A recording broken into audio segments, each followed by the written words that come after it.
Here's a rundown of the key points from Quiz 6. So, this question, the Spartans and the Athenians, this is about, we know how the Peloponnesian War ends. It ends with a Spartan victory. The question is, does that come about as a result of the actions of the Spartans, or does it come about as a result of the failures of the Athenians? And either side could be argued. The point here is to make a case for it. Now, on the Athenian side, a major factor is the plague, as is often pointed out, and this reduces the Athenian ability to fight the war. It drastically affects their population. It also affects their morale and their sense of whether the gods are with them, or so forth. The plague is a major factor, but in terms of what Athens does to lose the war, the plague isn't their fault. They don't know about germ theory. And protecting all the citizens of Attica by bringing them within the Athenian walls actually makes sense. That makes, all the Spartans can do then is harass the empty fields. They can't get at the Athenians, and Athens is safe from being besieged because it has the long walls that connect it to its port. It can't be besieged, they can't be starved out, and the Spartans have no capacity for blockade at that point. So the tactic there is logical. Pericles does exactly what is needed to save the Athenians, because the Athenian army can't be a match for the Spartan army. So, what does Athens do to lose this war? Well, Athens is immensely arrogant and imperialistic at this point, to the extent of alienating their own allies by seeking to dominate and oppress them, to punish them for any deviation or an attempt to leave the Delian League. The most horrific example of this is at Melos, where the Molossians are given a ultimatum: either ally with Athens or be destroyed, and the Molossians refuse to enter in an alliance under duress, and so they suffer the consequences of Athenian atrocity. So this is the first part of that, is Athenian extreme aggression and hatefulness. The second aspect of this is the siege of the Sicilian expedition. The Sicilian expedition is a massive mistake. It's sent under the wrong leadership. It's sent under the wrong assumptions that they would be easily able to establish themselves in Sicily, where in fact Sicily is hostile to Athenian aggression and fights them so effectively that the Athenian fleet is wiped out. Thousands of ships are lost, and men are lost, and all is lost, is the report that comes back.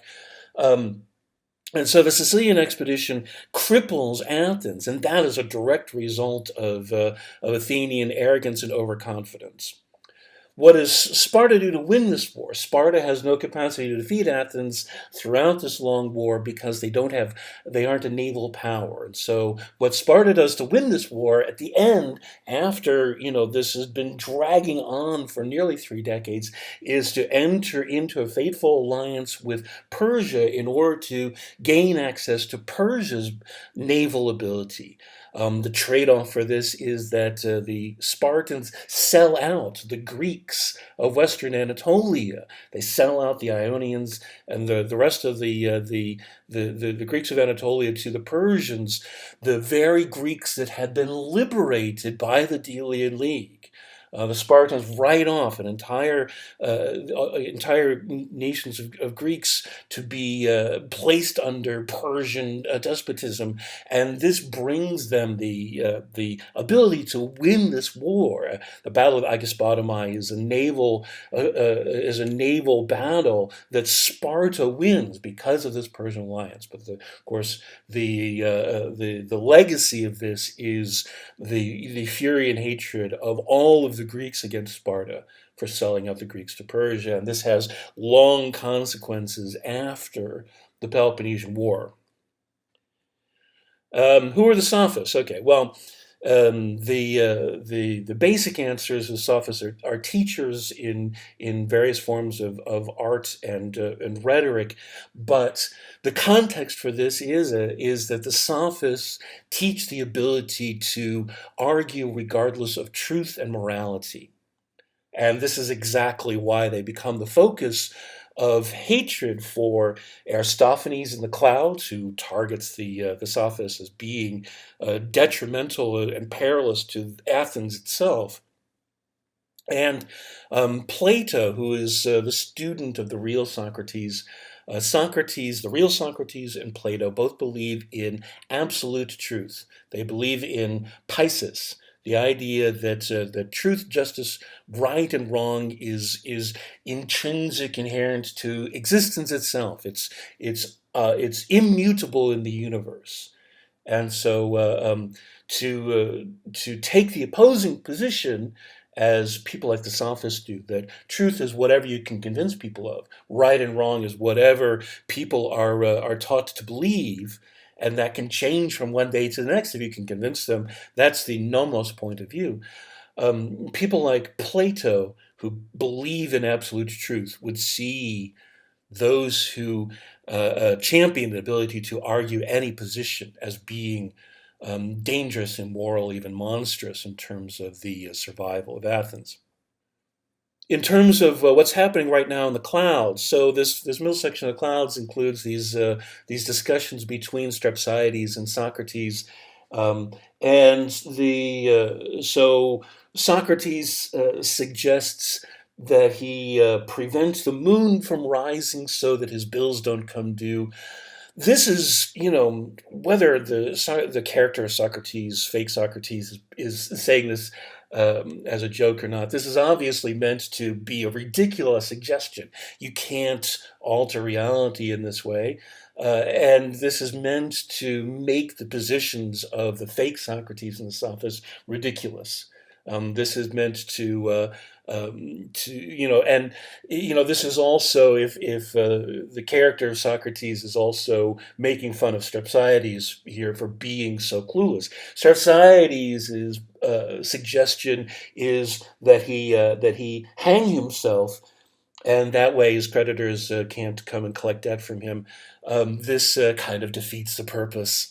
I mean, it would literally prevent him from having to pay the bills, but this is immense obtuseness on Strepsiades' part, and again, so this is underlying the fact that Strepsiades, who is this ordinary everyman, who's pulled this way and that, who's twisted by people that are smarter than him. This is saying the Athenian populace is being subjected to the claws and talons of people that are using their cleverness to gain power and to twist the Athenians.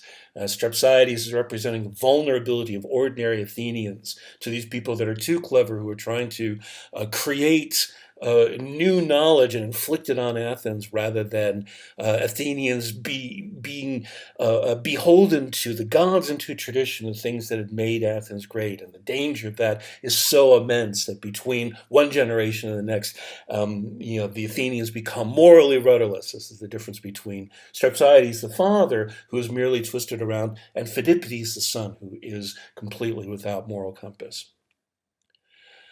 The multiple choice question, the answer to this is the Thucydides. Thucydides is an historian. All of those other ones are real dramas and comedies. The fundamental incompatibilities between Sparta and Athens. The key idea here is that all of the Greek cities are driving toward an ideal, driving toward their own separate vision of what it is to be the ideal Greek. And so for Sparta, this is the hoplite warrior, and they breed in a society that is made up only of hoplite warriors. And for the Athenians, this has to do with commercial enterprise and creative expression and heterogeneity, the strength that comes from harmony and the contributions of all different kinds of people. For the Spartans, they see the Athenian vision as building greed and arrogance, and this kind of thing. The Athenians see the Spartan um, point of view as also breeding a different kind of arrogance, an arrogance that comes from isolation, and arrogance that comes from thinking that no one else has achieved their ideal the way that Sparta has. Most of all, that Sparta has become stagnant, is unchanging, and the Athenians believe that the achievement of the ideal comes from how dynamic Athens is, from all of the different forces, culturally, economically, and socially and creatively, that are transforming Athens generation after generation. And so the upshot is all the Greek city-states are pursuing their own visions. Athens and Sparta are the strongest and the extremes, and each see the other as being dangerous in their influence over the rest of the Greeks. The Spartans see Athenian influence over the other Greeks as tearing down, Greece itself, and Athens sees the influence of Sparta in exactly the same way. Their visions are mutually exclusive, and they're hostile to each other because because they perceive the other vision as being detrimental to all of the Greeks. And so ultimately, this is what leads to the Peloponnesian War on a long-term sense. The short-term sparks of the Peloponnesian War have to do with the conflict between Athens and Corinth over trade power. But the long-term factors that make the Peloponnesian War happen is that Athens and Sparta each fear the vision that the other has and its effect on all the Greeks. This is a war that takes place over idealism, over philosophy.